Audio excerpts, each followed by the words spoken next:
Marupsing India da sumnatagi lupa tara khaktamuk piba pochak ama USA da di saruk ahum hena haivdi 40 rupees fawba pi haibasi mamang da khanglabra. Adugo India da adugi matik popular oiba lupa ani khaktamuk piba candy ama America da di $5 fawba pi tuna pamna leinari. Ngasigi video asi yam interesting oini khalli.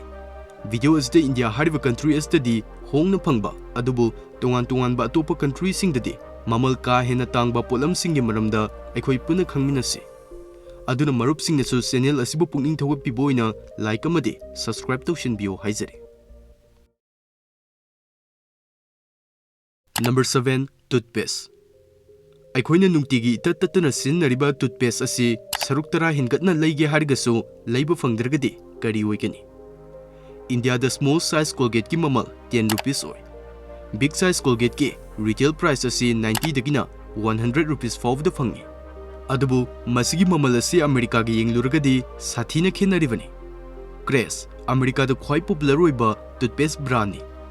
Toothpaste asigi mamal asi $3 to $5 haivdi 270 dagina 460 rupees fawb oi haivani. Canada haribam fam astasu Crest amadi Sensodyne asi sizinai. Aduga makoigi mamal asisu ngasai haikiba USA gi mamal aduga chap manai. United Arab Emirates da Signal amadi Sensodyne sizinai.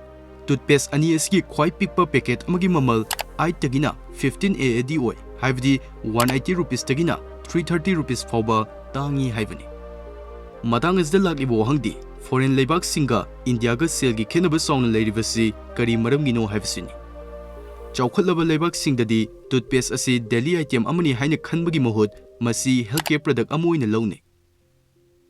Yamna strict oiba safety regulation premium packaging amadi yamna high oiba retail margins mayam asi punsilaba matungda mamal asi ka hena wangkhalai.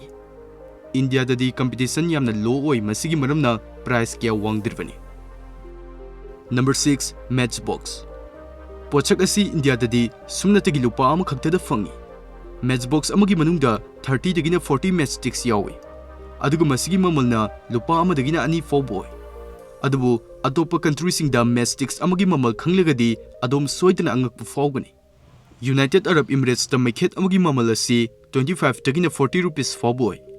Canada da 30 dagina 50 rupees fawba aduga United States of America USA hariba leibak astana $2 to $5 haivdi 180 dagina 450 fawda fangi haivani.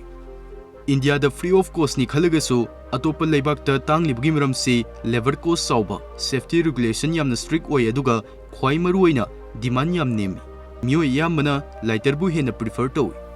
Tamil Nadu mafam asde India gi oina khwai chauna matchsticks production tawi. Labor cost nema maramna mass production tawbu ngamhalibani. Number 5 haircut. Shamkaknavgi damak sel ke yam charge tawbage Yankai natragana chama aduga fancy cylinder organa 500 rupees fawba lawnaramgadra comment ta haibiram. Adubu sam khukakta chap manarabasu atopa leibak singda charge tawriba mamal adu targadi adom soidana ngakani. Marup sing America da sumnatagi basic haircut amagi mamal $35 chawrapna lising ahum muk charge tawi.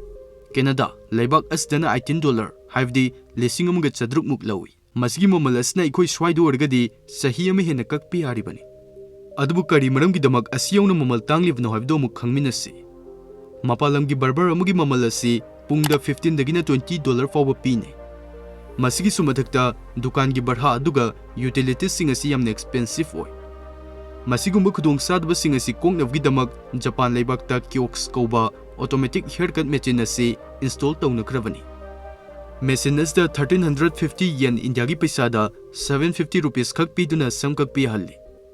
Masi fawda su India leibak asigi yengluragadi ka hena mamal wanglibani. Number 4 Parle-G. Parle-G haibu wahai asi tabda kari fawbage childhood memories kya ningsing birangmani khalli. India gi mafam mayamda fangba khwai iconic oiba biscuit amani. Lupa manga dagi horga even 50 dagina 100 rupees fawba mamal oiba big size packets kya ngasi su market ta fangli. Adubu atopa leibak ta laklagadi mamal asi saruktra hingatna tanglibani. America da normal oiba Parle-G packet amagi mamal asi 4 dagina $5 fawboy. Dubai da 80 rupees aduga Canada leibak asdana 100 rupees ta fangi. Khangjin biu masi small size packet amagi mamal ni. Amuktang bhamna sagat biu. India Parleji packet ki carton box ama punna leiba fanglibdugi mamal adu atopa lebak singdadi sumnatagi yamna pikpa packet ama ani dang fanglibani. Number 3 Kurkure. Indian singna khwai pamna leiduna chanaba snack amakhakni kurkure. Sumnatagi 20 rupees tagi hodaga big size packet ta 50 rupees fawda fangi. Adubu mamal asi atopa lebak singa yengluragadi yam khenai. Aikoi swaida 20 rupees ta fangba normal size ki kurkure asi Dubai dadi IT dagina 120 rupees ta fangi. Canada da IT dagina 250 rupees aduga America dadi 250 dagina 330 rupees fawda fangi. Taseng namukidi foreign countries singda Indian masala snack sing asi unique oil lone. Makurum da fangba snack sing thum ka hena yakpa haibdi salty oiba ama natragana yam thumba moi. Option ani dagi hena leite. Aduna India gi spicy oiba snack sing asibu chabda top mahaw amadi feel fawalibani. Masigi maramna retailer singna snack sing asibu premium price te yolami.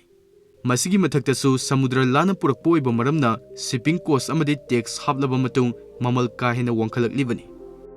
Number 2 Chocolate. Chocolate ki wari torkpa matamda Cadbury Dairy Milk palhaudragadi wari mapung 5 haina lawba yati. India da Dairy Milk ki khwai pikpa packet amagi mamal lupa taraw. Normal size ki price na 100 tagina 200 rupees fawboy aduga special gift edition gi mamal asina 800 tagina 1000 rupees fawba pine. Adubu United Arab Emirates da Dairy Milk na tragana seal packets ki mamal 150 tagina 300 rupees tagi howi. Premium oiba store singda 1500 tagi 2000 rupees fawda yoli. America hariba lebak asdadi import torokliba category adugi matung illi. Adubu sangchatta 4 dagina $7 fawgi marak asda fangi. Japan hariba lebak asda import torokpa chocolate ki mamal 2 dagina $4 dagi howi. Masina United States of America dagidi mamal khara nemlabasu India dagidi sathina wangba dumuk helibani. Mamal manadriba sigi maramsi sugar tax ama yauri. Import duties aduga high quality standards masi singasina wari. Number 1 Hajmola.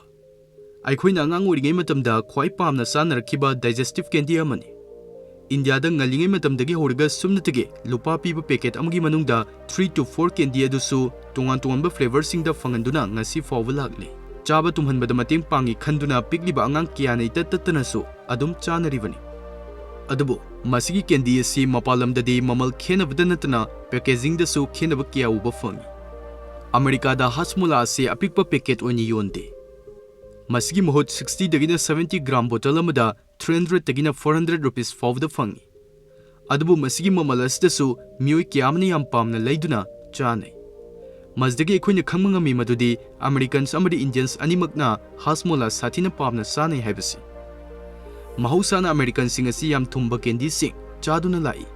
Adubu Hajmola asi chaba matamdadi top pamhaw ama fanghalami. Canada da Hajmola asi lupa chani dagina chahum fawda fangi. Japan hariba lebak asdana 300 dagina 400 rupees fawda yoli. Amadi healthy digestive supplement amoina mafam asigi miyoi singna yam pamna seasonary. India gi mafam ayambada lupa amma natragana ani da fangba candy asi atopa lebak singda mamal khenaribase import torokpagi makha poli. Import duties, shipping charge, retailer charge amadi demand yamna low oiba mayam asi punsilaba matungda mamal wangkhalakpani. Aduna per unit cost hanthanavgi damakni makhoina apikpa packets te yondana bottle do ina yolibgi maram asisu.